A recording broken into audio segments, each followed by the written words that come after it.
Hey, everybody. Welcome to the Herd Fit Podcast with Dr. Sam Marie and myself, Coach David Syvertson. This podcast is aimed at helping anyone and everyone looking to enhance their healthy lifestyle through fitness, nutrition, and most importantly, mindset. All right, welcome back to the Herd Fit Podcast. I am Coach David Syvertson. I am here solo today. We have a few episodes coming up that I'm really excited to share with you guys in the coming weeks. With a few different guests on, a few different topics that we've been kind of chomping at the bit to talk about. But this week, we have a little bit of a lull. And this was the week I decided to talk about something I've been wanting to talk about for a couple months now, since July.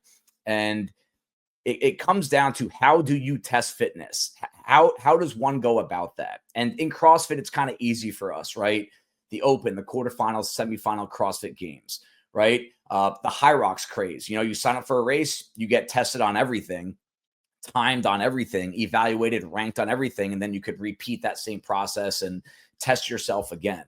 But for normal gym goers, right, people that don't belong to CrossFits or chain gyms, they just kind of work out on their own. How does one program anything that can test fitness? That's something that's always on my mind, because I think training with a goal is really important.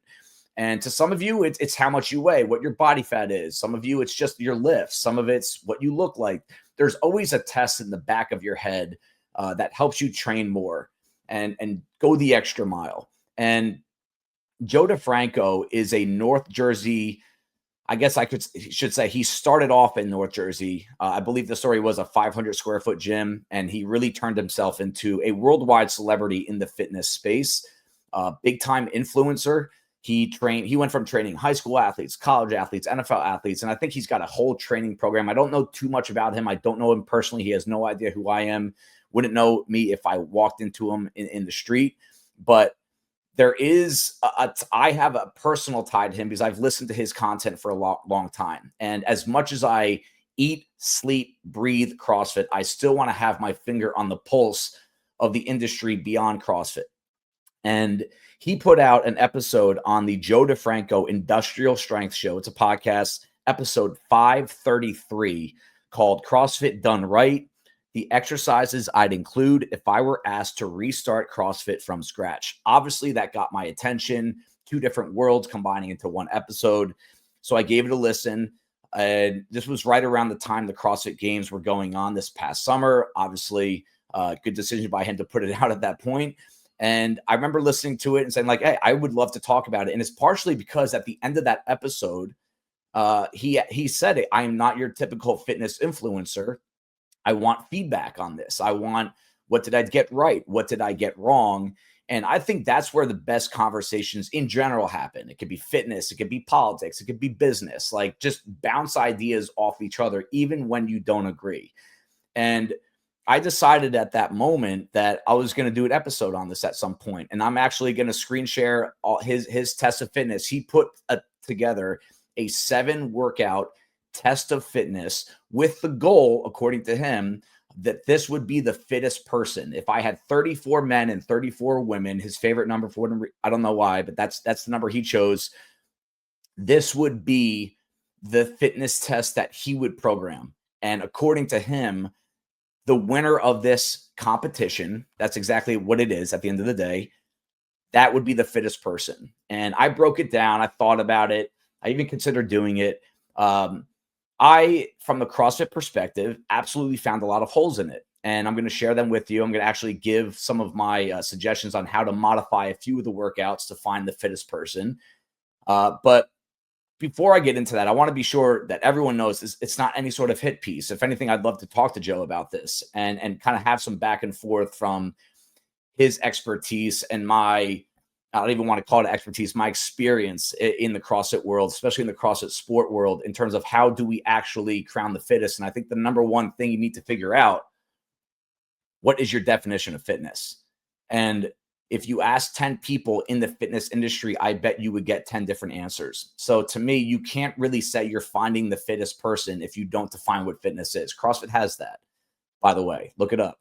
And to me, when you look at the past and current CrossFit Games winners, you'll have a really, really hard time saying that there's people out there that are fitter than them. And that doesn't mean CrossFit's the best in the world. It's better than what you do. Like I've never sung that song. I believe it works for me. I believe it works that people that we coach. I think everyone should try it at some point, but it's definitely not for everyone. But I would say the fittest CrossFitters in the world are absolutely fitter than anyone else you know. And that might sound arrogant, but I think there's some proof behind it in terms of what they can do with their bodies, right? They're not specialists.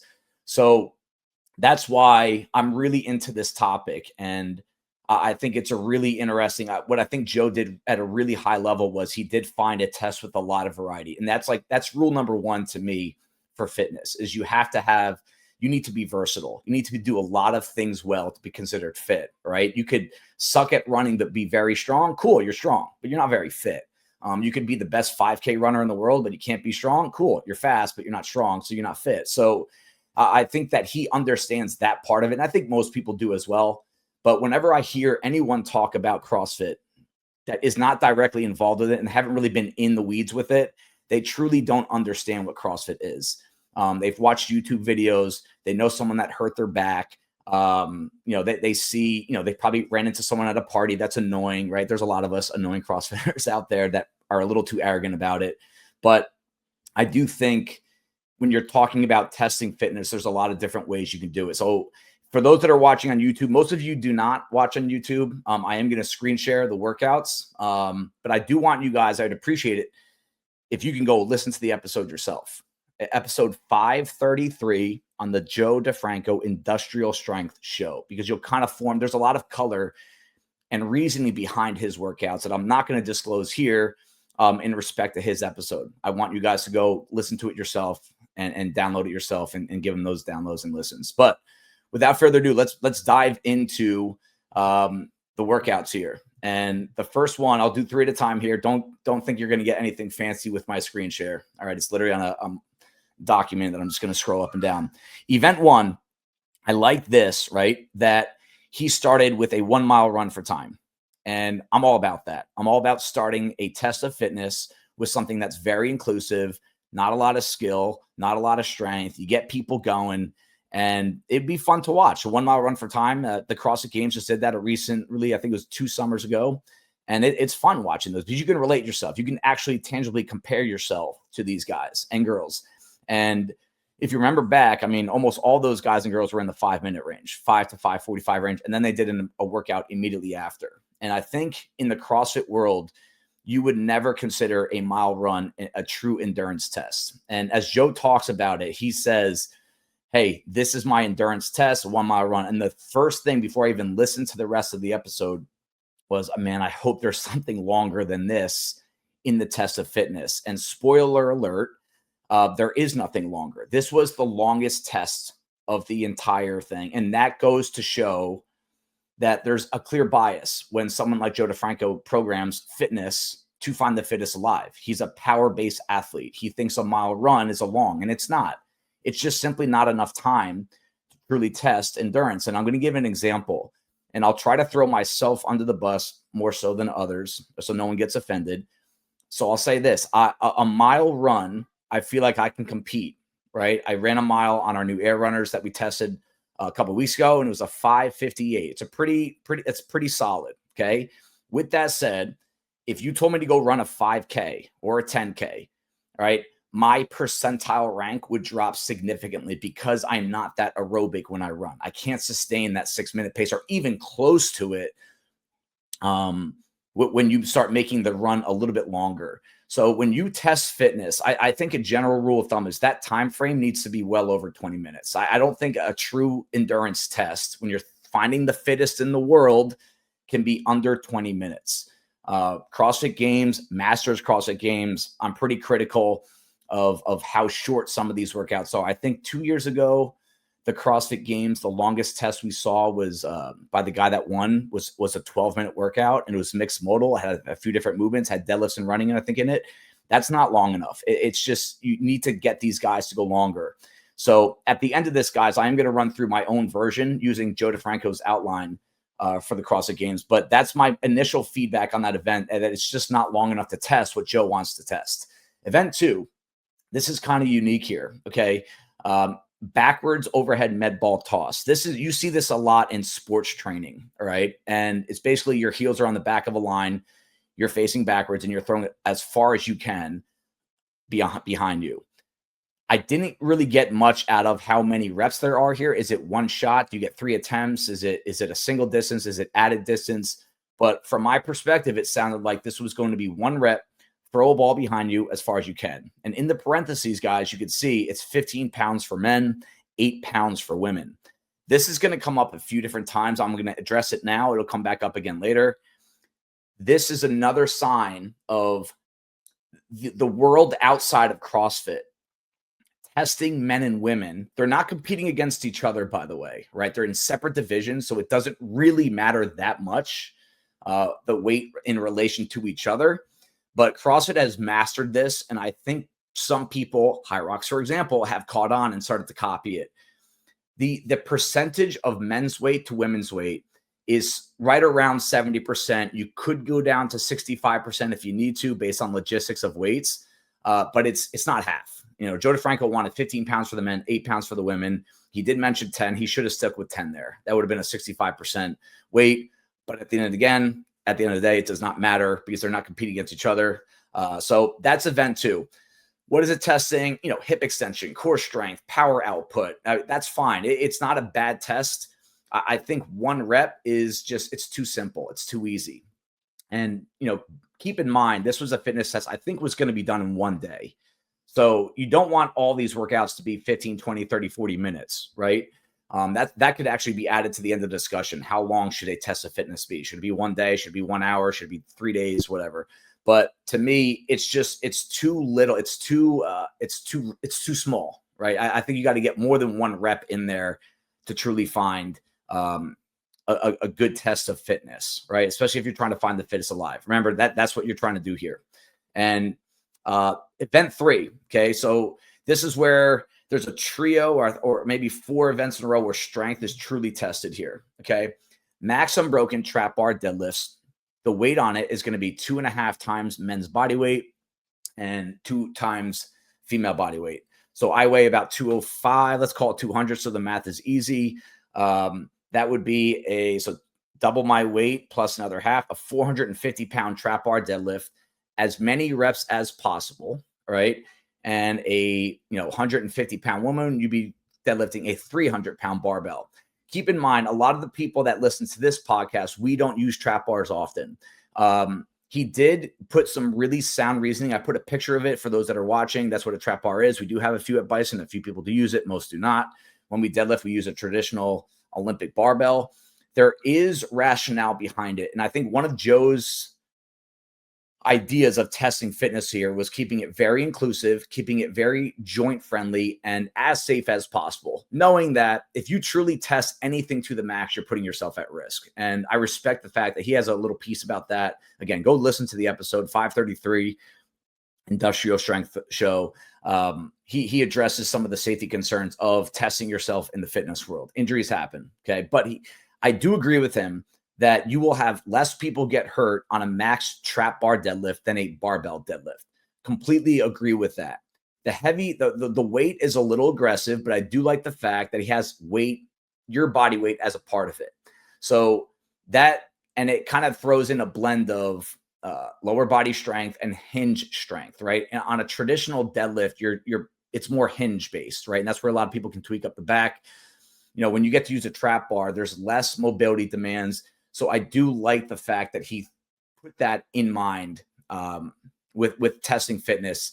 The one thing about it that I didn't love is he said at the bottom of a deadlift, there's a standard that you can't have the bar on the ground for more than 2 seconds, right? You can take a breath, pick it back up.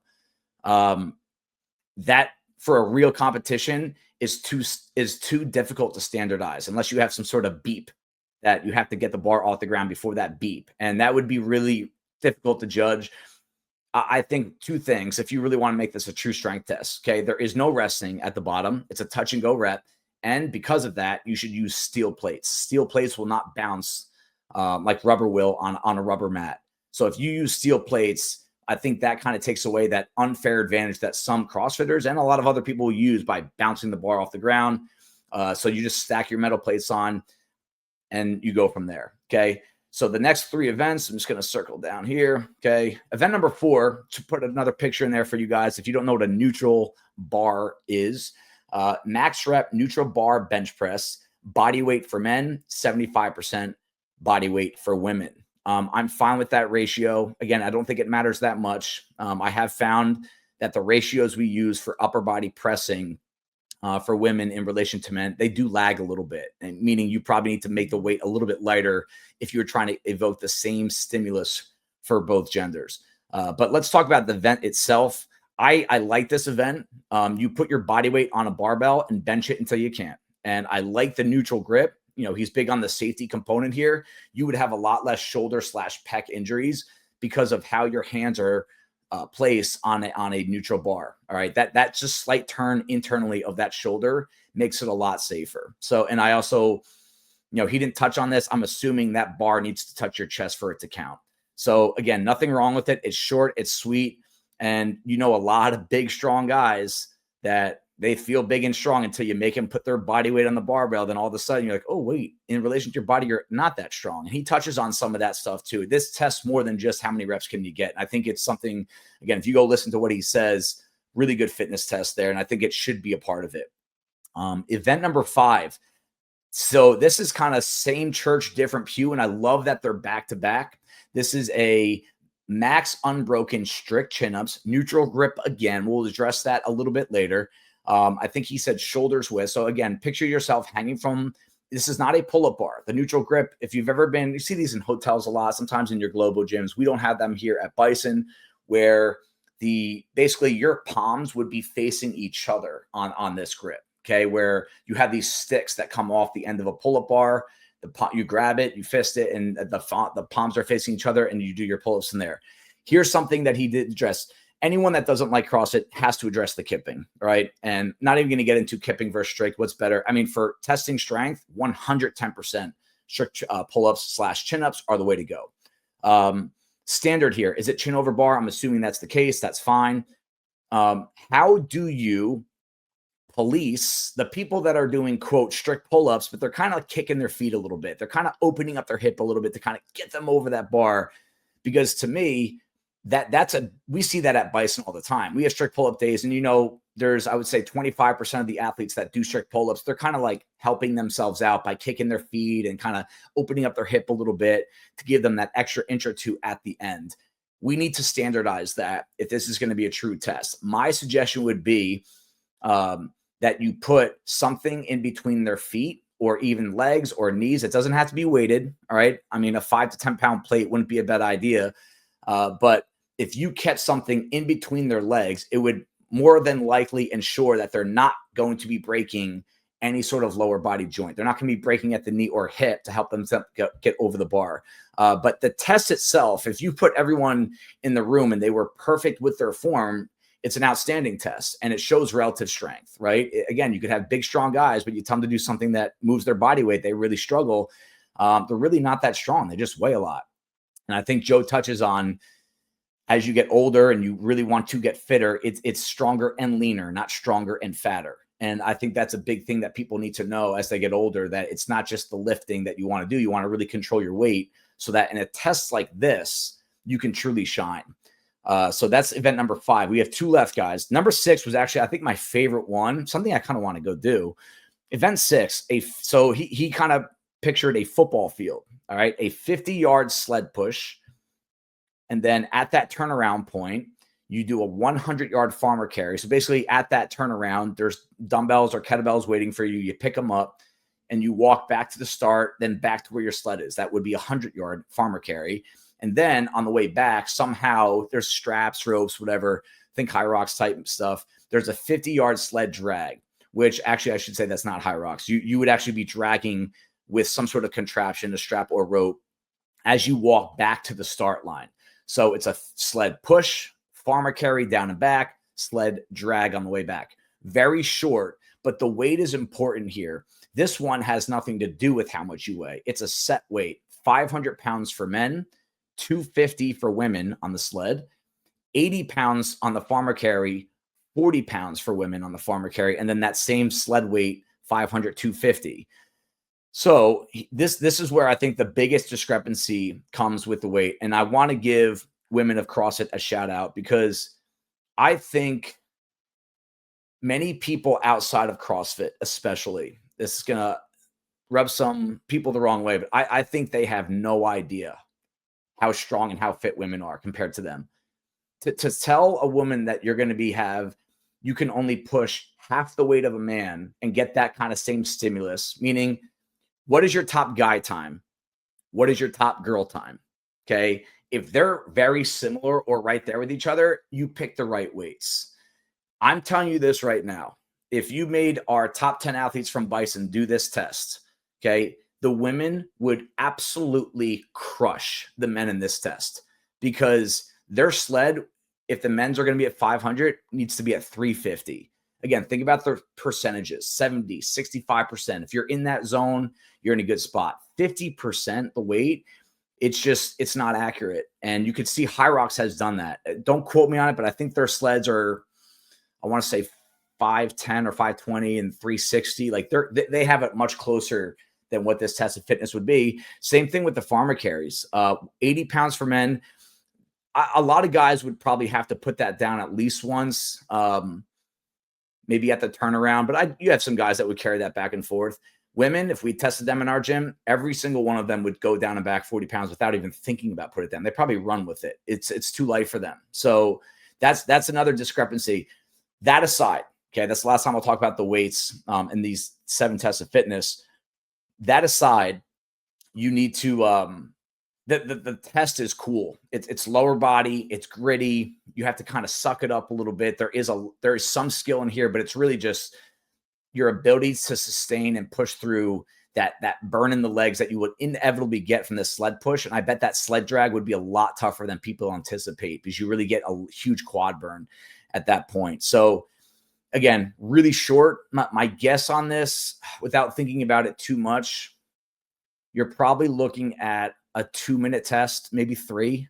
So again, very short, very power related. If you're a bigger guy or a bigger girl, you're going to have a lot easier time on here, which is fine. You just had to do, body weight stuff with the trap bar, the chin ups, the bench press. I like having this as a set weight. Fun workout though. That would be a lot of fun to do. Last one. Whew, getting goosebumps looking at this one. Event 7 is a half-mile air bike for time. A lot of CrossFitters in this regard, we're thinking about the Echo bike, the assault bike. Okay. That is probably, there's not a direct correlation to distance and calories, but generally speaking, all right, I actually did this and read about it. It's about 50 to 60 calories for time. And don't quote me on that per se. If you want to do it yourself, it'll probably be between 45 and 60 calories.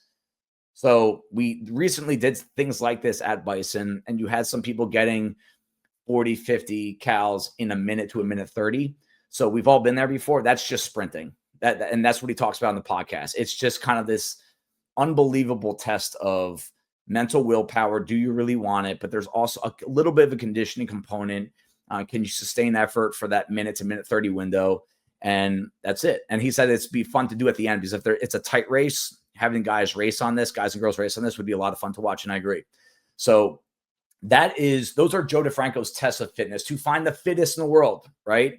And I'm going to try to take the fittest out of the world completely out of it because to me, it's just not hard enough to test the fittest person in the world. But let's say this, the fittest person at your gym, let's say you get 50 people, 60 people from your gym and you put them through this test. Whoever wins this competition, which is tested, which is scored very similar to how CrossFit does their scoring. So we don't need to address that. Don't need to win any of them, but you can't get blown out in any. That kind of jack of all trades, master of none.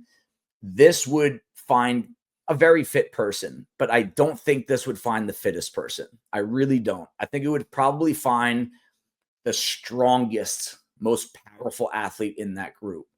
But that to me is only 1 or 2 components of fitness. Out of CrossFit, we have 10. But I think that we need to dive a little deeper into these tests. So like anything at our gym with our business, I don't want people complaining about anything unless they have a solution in mind. And my solution is I'm going to use Joe's tests, modify a few of them and give and feed into what he wants his test of fitness to be. And with that said, as usual, when someone outside of CrossFit talks about CrossFit, they mention how dangerous Olympic lifts are and volume and doing things while tired. That might be a discussion for a different time. I do think how well you move while you're tired should be a part of fitness. If you can't move well when you're tired, in my opinion, you're not fit.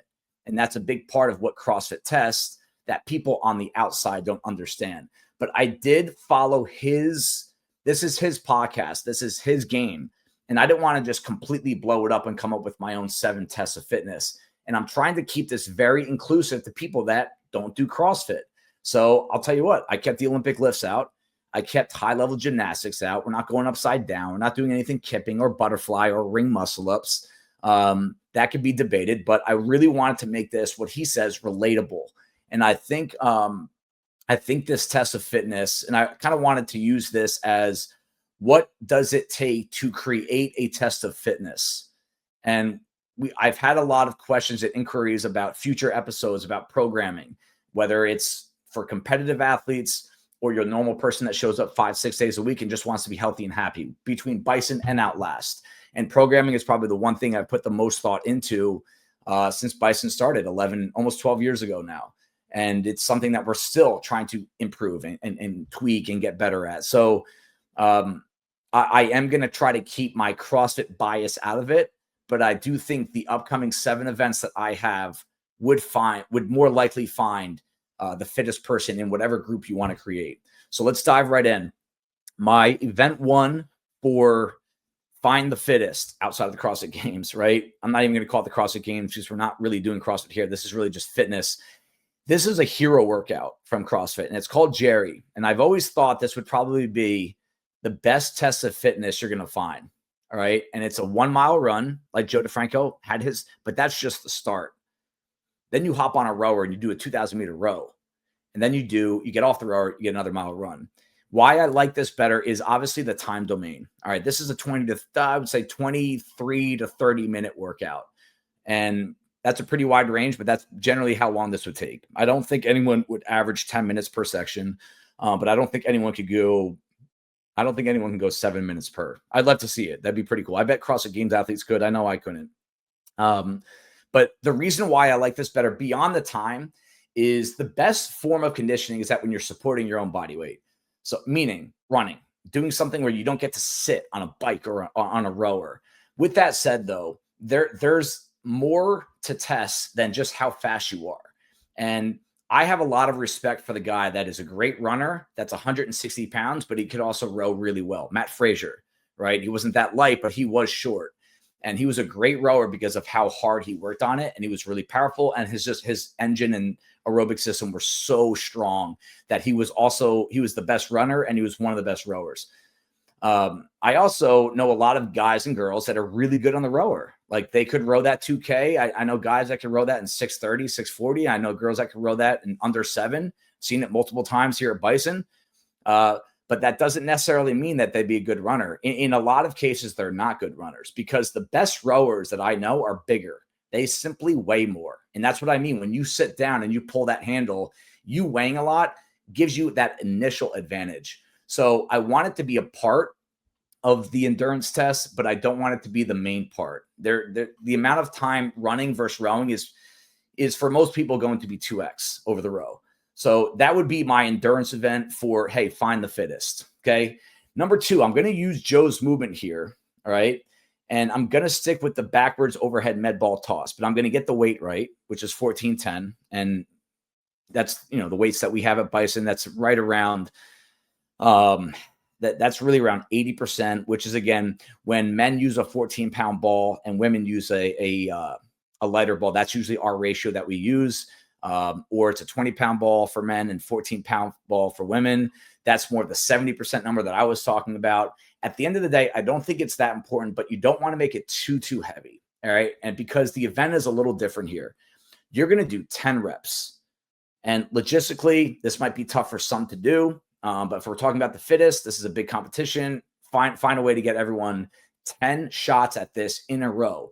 And you see that asterisk underneath. It's a 130 cat. That's 90 seconds. That means you have 90 seconds to do 10 throws on average, 1 rep every 9 seconds. And the score for this would be add all of the distances up from the line to where it lands, not to where it rolls.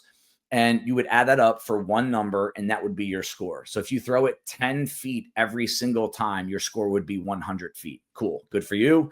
What I like about throwing multiple reps into it is it's one thing to do something once while you're fresh. That is impressive. Cool. But if you can do it over and over and remain consistent, that screams fitness to me.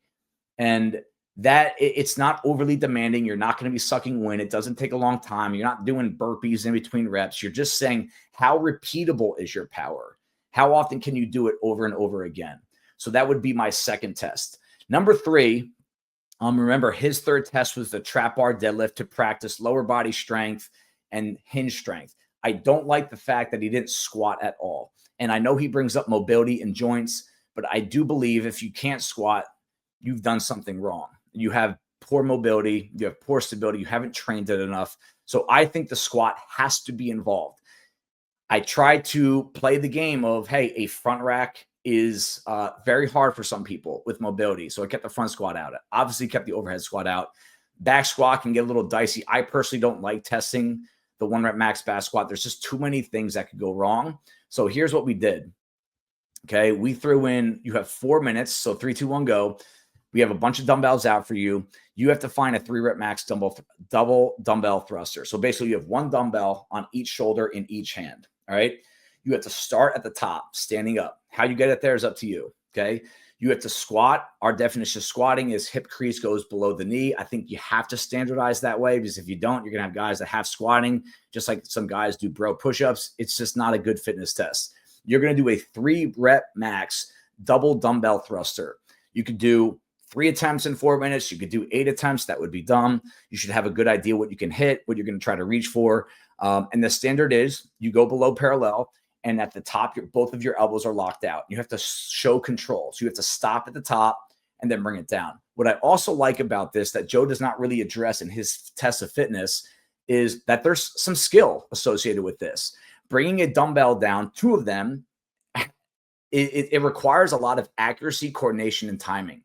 The thruster itself, hip extension, quarter extremity, getting that thing above your head with good mobility, which I do think should be a part, not the main part, should be a part of testing fitness. If you're trying to find the fittest in your room, in your gym, in the world, that thing getting above your head is definitely going to test that. And it's a little bit more forgiving than a barbell.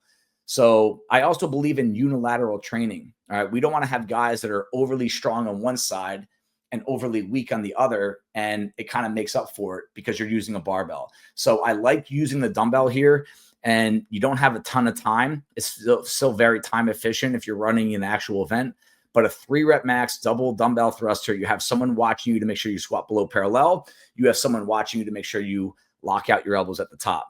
And that takes care of the squat, because if you can't squat, if you're not mobile enough or you're not strong enough to squat, you're screwed on this event. If you can't above your head, if you can't use hip extension to move weight, if you don't have good mobility, you're screwed, or you'll get hurt in this event at least. Number 4, okay, I'm actually going to keep Joe's number 4, the max rep bodyweight bench press. Nothing changes about that event. I touched on it earlier.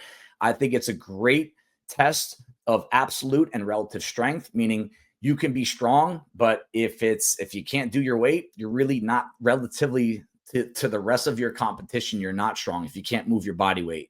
And this does help some of these guys that might get hurt in event 3. So you see them on the screen right now. Event 4 versus event 3, it gives someone a shot, right? You're going to have a lot of big guys and big girls, a lot of body weight. They're going to do really well in event 3. I've watched this for years. It's usually bigger people that do well in that event. But those bigger people now have to show up for not the next one, but the next 2 events and be able to move their body weight at a high level. Max, and that's just, you tap the shoulder, you touch your chest, you lock out your elbows. Once you fail or once you decide to re-rack that barbell, it is over. It would be a pretty quick test. Event 5, all right, we're going to somewhat stick with the idea of body weight movement. If you remember, in event 5 for Joe, it was strict pull-ups. I don't think it's enough. I think you need to test something other than, hey, give me one set of work. And we just tested that, right? We just tested the give me one set of work type strength with the bodyweight bench press. So we have some are going to call this a CrossFit workout. We have 5 strict pull-ups. We'll stick with a pronated grip, not neutral, meaning your typical pull-up bar. Joe does touch on mobility being a part of this situation, this discussion. But he does say that on pull-ups, if you are not mobile enough, you need to get more mobile. And that's usually my answer for everything. And I'm pretty friendly here with this workout in terms of mobility, stability, your joints. I don't think it's a huge deal to keep a pronated grip, meaning your palms are facing forward on this pull-up bar. Strict pull-ups, you have to standardize that similar to what we said before. 10 hand release push-ups. Push-ups, really hard to standardize, right? We just got done watching Kennedy and Hexeth do strict pull-ups and push-ups, and I didn't see one push-up in there. It was a bunch of like the bro push-ups where you kind of just contract a little bit. You never lock out. Your chest isn't touching the ground. Hand release push-up is probably the best way to do that, to combat that. And there's no perfect way to standardize push-ups, but this absolutely ensures 2 things. Your chest is going to touch the ground because your hands have to come off the ground at the bottom, and then your elbows are going to lock out at the top. That's pretty easy to see. Am I locking out or not? Are people going to worm or snake their way up? Yes. And I want to say you're going to allow it, but that's really tough to standardize. So at the end of the day, you're going to have to do 10 push-ups where your hands come off the ground at the bottom, you lock out at the top, and I think that's it for the standard. And then I think that jumping should absolutely be a part of fitness testing. And this is coming from someone that's really bad at jumping. 15 box jump overs, 24 inches for men, 20 inches for girls. We don't want rebounding to protect your joints. So we're going to make you step down. And we're also going to make them jump overs instead of box jumps, because my years of watching and testing and coaching fitness in the CrossFit space, telling people to stand all the way up on the top of the box almost never works. You always have a few people that kind of get there, but they come back down to the ground a little too quickly because they're trying to go fast. So basically you need to jump on a box, right? And then get your feet to the other side before you jump up again. So basically you're just kind of making this like constant 180. Some people do a 360, but no, when you see jump overs, it does not mean you need to clear the box. You need to jump onto the box, get onto the ground on the other side. That equals 1 rep. You would do that 15 times. Another reason why I like this is this is a 30 rep round. Your fastest athletes are probably going to do this in 5 to minutes. I think you would probably see most people in this that are competing for this kind of quote title is you're probably looking at a sub 7-minute workout on this. But to me, what's important from a macro perspective, it's all body weight. And there's pushing, there's pulling, there's jumping. There's 15 reps of upper body, there's 15 reps of lower body. And because you're not kipping or anything, your lower body can't help you on the strict pull-up, hand release push-up. Your upper body can't help you on the box jump over. There's a conditioning component to this. There's an athleticism component to this that I really like, rather than just saying, hey, how many pull-ups can you do, bro? Okay. Event number 6, I stuck with Joe's overall theme. I told you I loved it. I'm gonna have to correct this. Wait real quick. We're going to stick with the sled push, sled pull, and we are going to add some other things and farmer carry. We're going to add something else to it. So here's the workout for time: 50 yards sled push, 50 yards, just like he did. 100-yard farmer carry, just like he did. All right. Now you're going to put one of those dumbbells down, and now you're going to overhead lunge 50 yards with that dumbbell, but it's going to be above your head, 50 yards. You can choose which arm you use. And the first debate about this will be, is that too hard for people to put something above your head? Is it unsafe? And we have to circle back to, if you don't believe in mobility being a part of fitness, you're missing out. And it absolutely needs to be a part of testing fitness. And I think this is a really safe way to do it. I wouldn't want to do it with a barbell because that causes a lot of hyperextension in that low back. But I've seen people, both mobile and not mobile, do this movement and struggle. And it has a safer than you think feel to it. But it also gives an advantage to someone that is mobile. You need to reward mobility, not look past it and say most people can't do it. Most people just don't stretch enough. They don't mobilize enough because it doesn't burn calories. It's boring, so they skip it. But that causes injuries more than anything. when it comes to intensity. If you don't have mobility and you can't move well when you're tired, that's a you problem that you need to fix. So the 50-yard overhead dumbbell walking lunge, is, and you can pick which arm you could do. You could switch back and forth.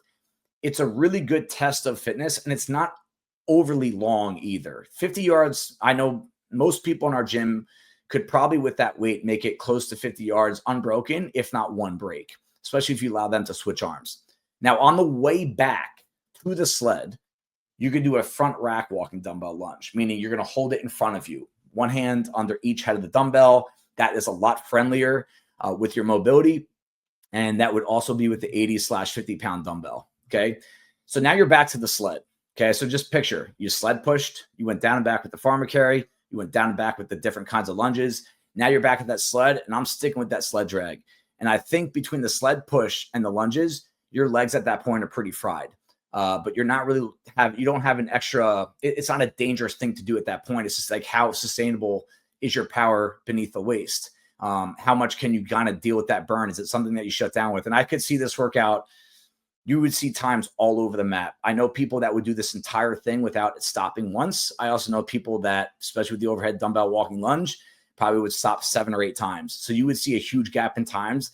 And I bet the person that wins this event would probably be one of the top 2 or 3 people that in the entire, because there's a lot of fitness in this one workout. Last one, I'm going to stick with Joe D's finisher, event 7, half-mile air bike for time. I'm used to cals. I might just say, hey guys, 60 cals, ladies, 50 cals for time.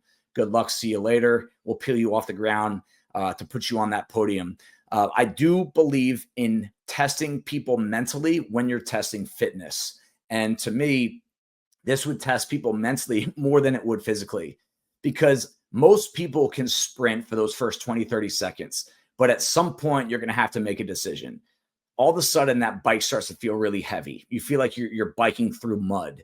And at some point, you have to kind of find that 1% willpower that you have left and just kind of maintain that pace, or not drop 20 RPMs with your pace within 10 seconds. Most times people give up before they need to. But someone that truly goes all out for this distance, you will know if you went all out, because you will be uncomfortable for the next 10, 20, 30 minutes after that workout. But that's a great way to end an event. I love short events at the end of comps, and one that tests people's willpower, because let's picture you did these 6 events already, right? If you did all 6 events, by this point, you want to go home. You're thinking about what you're going to eat. You want to go out with drinks. You're asking if you should have done this, and you're not alone. Most people are thinking like that. But the person, to me, that shows up to that bike, seeing red and saying that, hey, I'm going to finish strong, because that's how we train. That's what we do. You could win a competition because of this. Because I know a lot of good athletes that the second they hit that kind of that point of adversity, they give up. They don't get through adversity well. And I think that is a part of fitness. I know that's going to be debatable, but I think one's ability to overcome mental struggle should absolutely be part of a fitness test. So that was it, guys. I went through Joe's workout. Again, out of respect for him, I want you guys to go download and listen to that episode. 533, again, is that episode. And I would love to maybe even do this someday. And I think what's really important to know is, are we doing this in 2 hours? That's something Joe needs to address. Like, is this test 1 day? Is it 2 days? I think this would be doable in 1 day, but you would need 7 to 8 hours. I think it's responsible to do that, to let yourself truly recover. You could probably squeeze it in 4 hours, basically doing one every half hour, let people warm up, let people recover, let other people go, all that good stuff. But I don't think it needs to be spread across 2-3 days. And that brings up a different layer of competition, like your quality of sleep, your nutrition. I think this is just like a 6 to 8 hour test. Let's see what you got. And I think the person that take this on would be the fittest person in that group, no matter what group you're looking at. So that does it, guys. That's it. I hope you enjoyed it. I tried to dive into a lot of how I view testing fitness should be. I don't view myself as the expert of all experts on testing fitness, but there is a lot of experience there from the CrossFit perspective, without being the, hey, it's CrossFit or nothing in testing fitness. I really do believe there's a lot of different ways to do it. And this one would probably feel a little bit more inclusive. But with that said, I'll wrap it up with this. If you are truly going to go max effort multiple times in the same day with maximum loads, uh, while doing a lot of other fitness testing, there's a good shot. If I have 50 people, a couple are going to go down at some point. And that, to me, look, we're talking about sport here, right? When I watch sports, whether it be high school, Pop Warner, professional, people get hurt when they compete. And you want to minimize it as someone that's doing the programming, but you also know there's a lot of things that go beyond your control. And from that athlete perspective, you control a lot of your safety with how much mobility work you do, your lifestyle, and how well you move when you're tired. So that does it, guys. We will see you next week. Thanks for tuning in. And Joe DeFranco, if you ever want to talk about this, it'd be a lot of fun. Thank you, guys.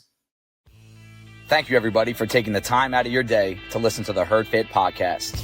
Be on the lookout for next week's episode.